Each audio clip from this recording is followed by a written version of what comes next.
Welcome into NFL Daily. I am your host, Tom Downey, here to break down and discuss Mel Kiper's 2022, way too early, of course, running back rankings for the NFL Draft. Now, he's got 10 guys. We'll also take a look at some other prospects worth watching. Of course, acknowledging that much can and will change because it is still very early in the process. At number 1, and I completely agree with Mel here, Isaiah Spiller, the running back from Texas A&M. He, by the way, was 20th overall on Kiper's way too early big board, also available, by the way, here on the Chat Sports YouTube channel.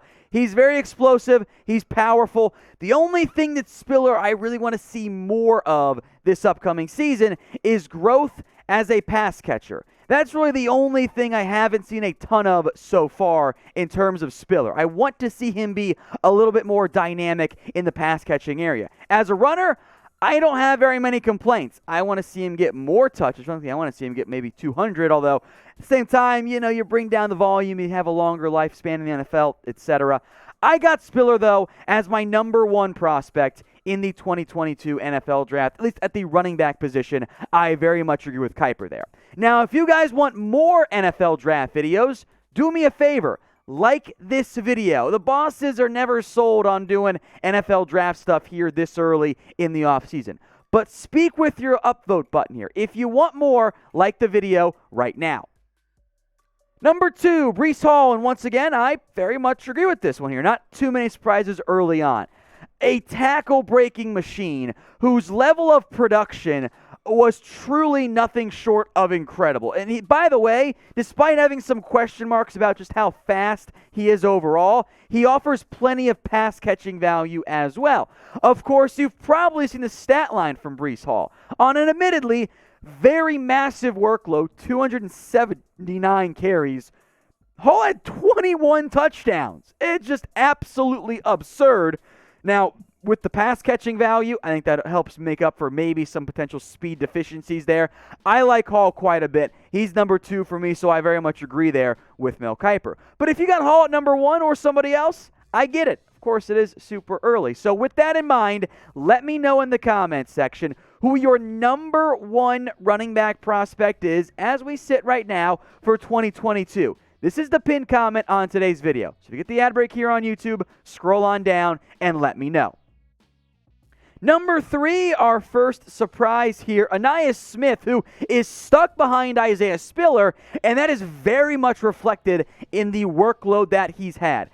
56 career carries at Texas A&M.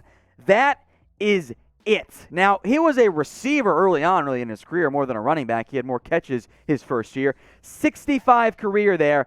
He's not going to get a full workload this year. I am a little bit surprised Kiper has him so highly rated, but if you want that Duke Johnson, Demetric Felton, Nyheim Hines type of back who's almost a receiver, much as he's a true running back, Smith definitely fits that mold. I like seeing Tyler Goodson check in here at number 4. A bit of an under-the-radar player, but he's really talented. He's awesome to watch, able to make guys miss. I love his spin move. The 5.1 career yards per carry isn't great. It's also the Big Ten. It's more 3 yards of cloud of dust at times. It's the Iowa offense. I get it there. Decent production this past year. Again, more of a limited sample size for a lot of these players because of the way COVID impacted the season. But 143 carries, 7 scores, 762 yards, along at 80. I like Tyler Goodson. I'm glad he's inside the top 5 here. Now, I know many of you guys watching are NFL fans out there, and Fanatics has just released their new official NFL training camp hats. You can get yours today at chatsports.com/camp hat. These look awesome, by the way. I love the Chargers and Dolphins one. The accent color looks fantastic there. Oftentimes, in reality, these hats are not particularly good, but hey, they got some awesome ones this time around. Of course, they're for all your favorite team or teams are available. So check the comment section and the description. I'll put that link in there for you guys. It's chatsports.com/camp hat. Number 5 now, Leddie Brown, another more under-the-radar player out of West Virginia. Had a real breakout season last year. I think he averaged under 4 yards per carry in 2019. That ballooned above 5 this past year. By the way, pass catching value, something that matters in the modern-day NFL.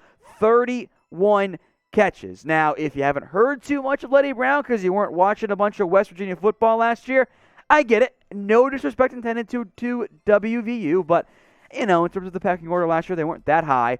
On under 200 carries, over 1,000 yards for Brown last season.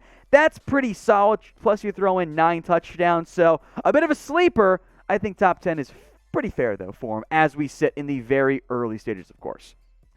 Number 6, a name that I don't think a single college football fan outside of people who follow Arizona State recruiting heavily had heard of entering this season. Rachaad White came out of nowhere as a JUCO transfer from Mount San Antonio College, which is not in Texas. It's in California, by the way. His efficiency is off the charts. 50 touches last year for 571 yards. And his carries, he averaged 10 yards per carry last year, 42 carries for 420 yards. Now, there's no way that White keeps up that efficiency on 150 carries, which is what he should get as far as I'm concerned next season. But that level of efficiency, you have to make note of it, even if it is just a very small, I think it's like a 4-game sample size for White last season. So he would certainly qualify as a sleeper running back prospect. I've seen him on like no other early lists so far.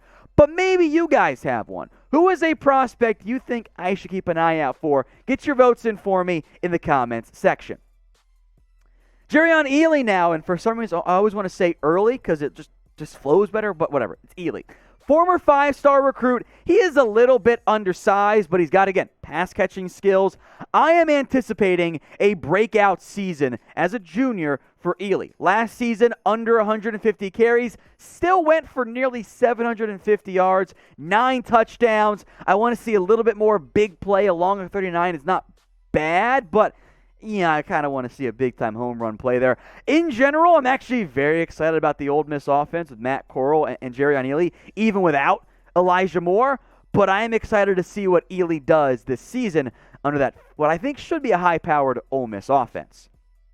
If you guys want daily videos on the NFL, college football stuff, NFL draft, trade rumors, news, rumors, mailbags, NBA stuff too. If you just want to chat sports, well, you've come to the right spot. Hit that big red button and subscribe today. Link bottom of your screen if you need it. It's youtube.com/chatsportstv.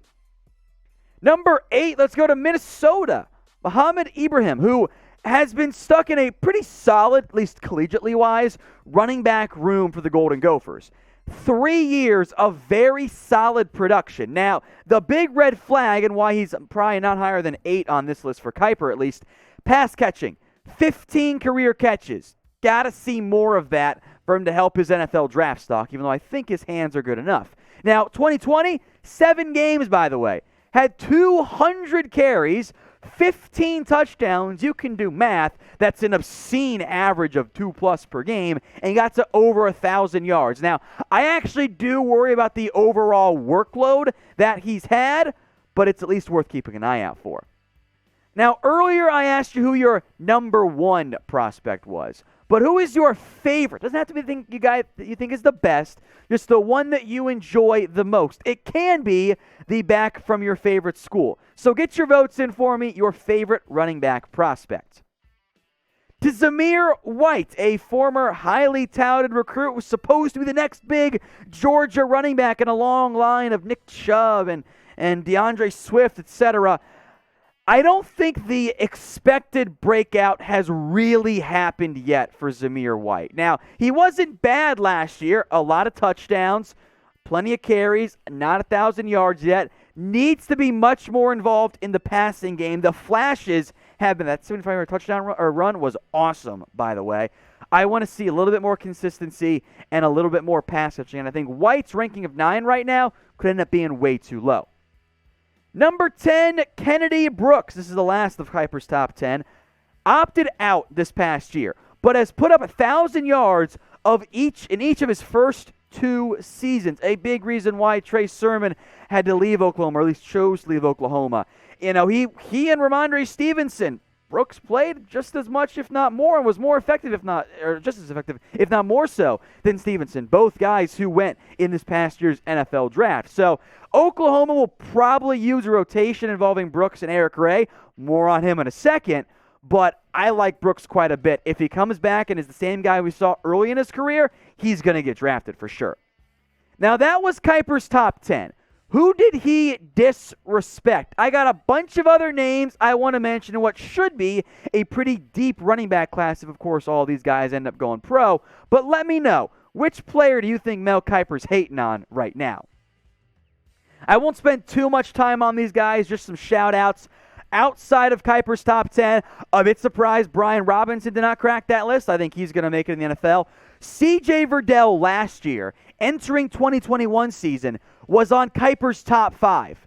And now he's out of the top 10. I'm a bit surprised by that. Now, part of it is Travis Dye was super efficient for the Ducks last season. There were some people who had Verdell as a draft prospect this past year, but he went back to school, so maybe there's some confusion overall. 2 Tennessee transfers, by the way. Ty Chandler, behind a good offensive line now in North Carolina, and the very talented Eric Gray, who could be the next in a long line of successful transfers for the Sooners. Other prospects here, 5 more guys. Ronnie Rivers, sleeper, but I like him, a bit undersized. Kevin Harris had a major breakout year for South Carolina. Master Teague, the elite name himself for the Ohio State Buckeyes. And then I like Kyron Williams and Cameron Harris. Now, consistency could still be improved, but the flashes I saw last year, highly intriguing.